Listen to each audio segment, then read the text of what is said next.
এতদিন মশা তাড়াতে ব্যবহার করা হতো ধূপ, কয়েল, স্প্রে ও বৈদ্যুতিক র্যাকেট। তবে এবার চীন এমন একটি ডিভাইস তৈরি করেছে যা লেজারের মাধ্যমে উড়ন্ত মশা শনাক্ত করে মেরে ফেলতে পারবে। জানাচ্ছি বিস্তারিত। ভোরে ঘুমের ঘোরে মশার ভোঁ ভোঁ শব্দ বা সন্ধ্যার পর জানালা খুলতেই ঝাঁকে ঝাঁকে মশার হামলা। এই অভিজ্ঞতা আমাদের সবারই কম বেশি রয়েছে।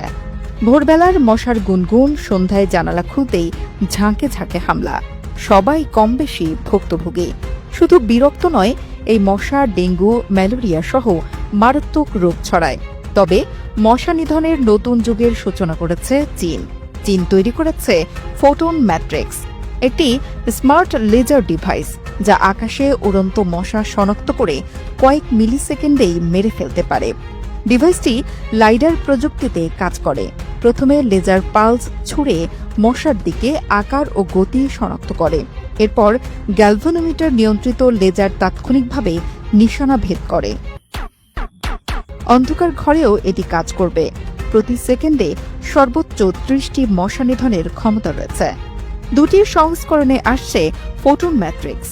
বেসিক সংস্করণ ৩ মিটার পর্যন্ত আর প্রো সংস্করণ ৬ মিটার পর্যন্ত কভারেজ দেয়। মানুষ ও পোষা প্রাণীর নিরাপত্তায় রয়েছে মিলিমিটার ওয়েভ রাডার, যা মানুষ থাকলে লেজার বন্ধ করে দেয়। ডিভাইসটি চলে ওয়াল সকেট বা রিচার্জেবল পাওয়ার ব্যাংকে। চার্জে চলবে ৮ থেকে ১৬ ঘণ্টা পর্যন্ত। এই ধারণার পেছনে রয়েছে স্টার ওয়ার্স প্রতিরক্ষা প্রকল্পের জ্যোতির্বিজ্ঞানী লোয়েল উড। ২০০৭ সালে বিল গেটস ফাউন্ডেশনের এক ব্রেন স্টর্মিংয়ে এটি আলোচনায় আসে।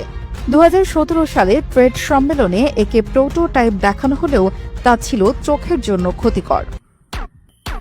এবার নির্মাতারা বলছেন তাদের ডিভাইস আন্তর্জাতিক নিরাপত্তা মান মেনে চলছে।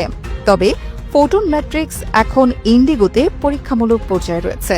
প্রি অর্ডারে বেসিক সংস্করণ পাওয়া যাবে $৪৬৮, প্রো মডেল $৬২৯।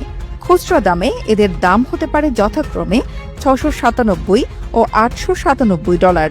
যদি সফলভাবে এটি বাজারে আসে, তবে ঘরোয়া মশা নিয়ন্ত্রণে এটি হতে পারে এক বৈপ্লবিক আবিষ্কার। প্রতিবেদনটি তৈরিতে তথ্য ও উপাত্তের সাহায্য নেওয়া হয়েছে নাগরিক টিভি থেকে। আর এতক্ষণ আপনারা সঙ্গে ছিলেন বিশ্ব বাংলার। সেই সঙ্গে আপনি বাংলাদেশের কোন জেলা থেকে এই ভিডিওটি দেখছেন আমাদের কমেন্ট করে জানান। আমরা পরবর্তী ভিডিওতে আপনাকে ধন্যবাদ জানাতে ভুলব না। এতক্ষণ বিশ্ব বাংলার সাথে থাকার জন্য অসংখ্য ধন্যবাদ।